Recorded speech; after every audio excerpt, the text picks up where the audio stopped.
Hello YouTube, it's me, Brittany, and today I'm going to talk to you guys about why I don't complain about workplace discrimination, at least not to work.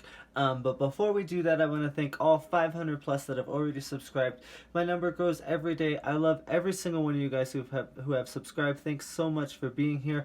If this is your first time watching, hit that subscribe button below so that you can see more videos from me. I do a lot of LGBT related things as well as a lot of transgender related things. And this video is going to be a little geared towards transgender things. However, you can't see any of that if you don't hit subscribe. Now, like I said, my topic today is why I don't generally complain to work about workplace discrimination. So, some of you guys have seen some of my videos in the past. You know that I have mentioned that I get called sir at work occasionally, and I get called, other things that I just don't really feel like repeating. However, I have learned over the years that complaining about these things actually is more detrimental to me than it is to the person who to the whole issue. So because of this, I've developed my own way of dealing with it. And so like I've explained this to some of you guys. Basically what I do is if I don't care about that person, I just block it, like whatever. I don't really give a crap about whatever they just said. I'm just gonna, they're a distant memory that happened 30 seconds ago in my opinion. So but like, so that's how I just kind of get over these things. However, but when I first started transitioning, I was dealing with workplace discrimination, and I'm just going to tell you some brief history of why I don't complain. So, I was working at Walmart, and I was being called all types of weird things in rural Missouri Walmart employee, basically. And so I went to my HR and I said, "Hey, these things are happening," and first thing they do is they say, "Okay, write a statement, da da da da da. Don't do this." The second thing they're going to do is they're going to ask you to name your abusers or name your accusers, or accuse whoever you feel that has discriminated against you. Don't do this. So that is in its own right unsafe, and I'm going to explain to you why. Because what happened at Walmart was I made my statement, and I wrote down every single person in that worked for there that had called me either sir or tranny or she-male or whatever fucking rude thing they wanted to say because they felt like they could. And so like I wrote all their names down. Well, a week and a half later, the abuse started to get a little bit worse. Like it was subtle, but like it was definitely like it seemed like it was way more aggressive whenever I wasn't around, and like how when you enter an area, all of a sudden things just kind of feel like they are like they weren't a second ago, and so like that's what kind of happened about a week later, and that's why you don't name your abusers, is because what happens is they get questioned about their activities, and now they're upset, and now there's going to be retaliation. Now I was lucky enough that the only retaliation I got at Walmart was basically more verbal abuse that was coming my way. And that's where I developed my shell that I learned how to basically deal with those things. However, I continue to complain to HR because I'm like, hey, this problem's still going on. It's still getting worse. So here's why I no longer complain, and why I'm in a situation right now where I was forced to complain because I made a post on my Facebook about being called sir at work, and somebody on my Facebook mentioned it to my boss, and my boss approached me about the situation and then asked me to name my abusers and make a statement, and I basically said at the exact time, I don't want to complain because it always goes wrong for me in the long run. So here's what Walmart did. So I know that there's this brand new transgender protection laws that was just passed in the Supreme Court, and we all are like, oh, we can't be terminated for being transgender.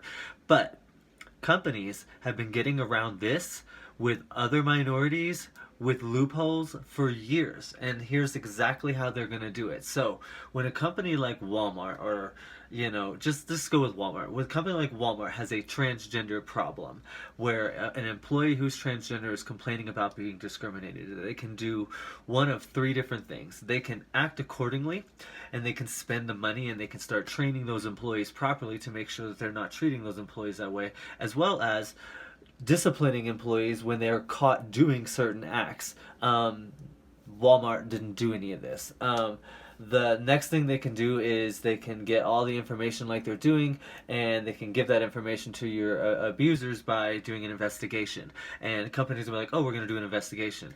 And you're like, oh, that's great. They're going to look into what the problem is. However, you're going to have to name your abusers when they do this investigation, and then what are they going to do? They're going to go speak to your abusers. So now you have to worry not only about your abusers but your friends of your abusers, because they may get done with the meeting and say, hey, look, that stupid fucking crazy bitch, complained about me because I called her a fucking she-male, or I called her an it, or whatever. And so his friend who agrees with him and his mindset or whatever is like, well, that's bullcrap. And so now next time they see me outside of work, I might be jumped or anything like that. So like, this is why this is a bad route. And so if a company says, okay, let's make statement, do these things, we're going to run an investigation, that's a bad sign. It might go your way, but 90% is going to go against you, because here's the third thing the company is going to do.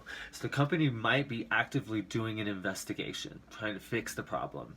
And they say, oh, we're helping, we're doing anything. However, you might clock in 5 minutes late twice in a matter of a 2-month time period, and you complained 3 months ago.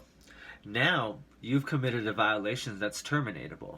And so what the company chooses to do, as opposed to spending the money to train their employees properly, or to discipline employees or eliminate employees that you have that they forced you to accuse, now what they do is they find the way to eliminate the transgender problem.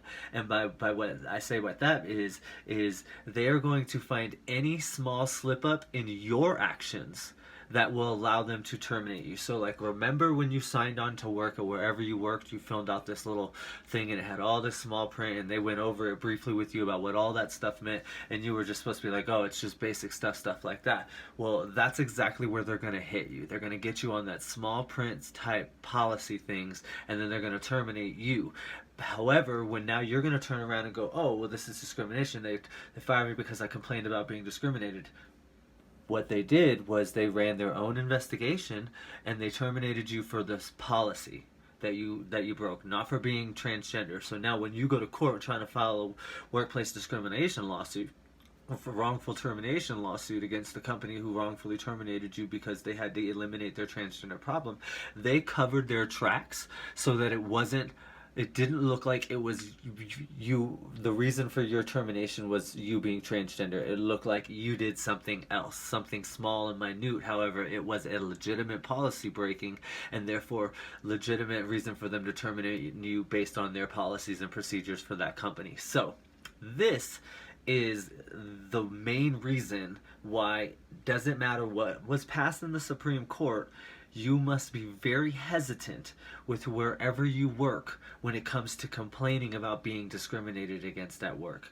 I would highly recommend not doing it. Now, if you work in a small business or anything, and a total staff of less than like 20 people total for the owner of that company, and you feel like there's something that you could say and that owner would have your back in a positive way, that's a different situation. However, if you're working for a major corporation, complaining about workplace discrimination generally means they will find a way to get rid of you and not fix the problem that you feel should be fixed. So I recommend, do not do it.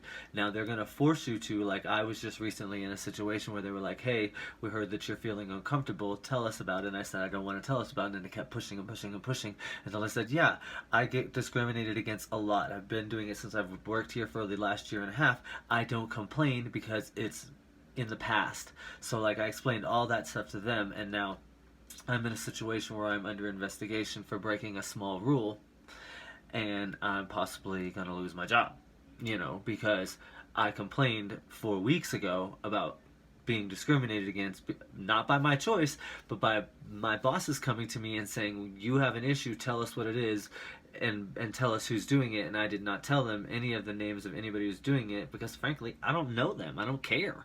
They're not important people to me. So, and then now a week later, or 3 weeks after I filed my complaint to my boss, now the company has an HR issue with me that I've broken a policy, and they're investigating me on that. So exactly how it worked with Walmart, where I was fired from Walmart because I basically clocked in 5 minutes late over a 2 month period. And if you've ever worked for Walmart, you know there's like a point system or whatever, and like I reached so many points, and they go, oh, we're firing you because you've reached your points. In reality, that wasn't the issue. They needed to get rid of me because if they didn't, there was going to be way bigger issues they were going to have to deal with later on. So I hope this video is helpful to you. It's more of just like a warning to you guys, and just kind of like hey, this is how it really kind of works in the real world when you're working with major corporations. So just be hesitant and be careful, be safe. I love every single one of you guys. Please don't forget to hit subscribe if you haven't already. You can find me on Facebook at Brittany Rose, on Twitter at Brittany Rose 2. Once again, be safe. I love you guys. Have a wonderful day. Bye-bye, everybody.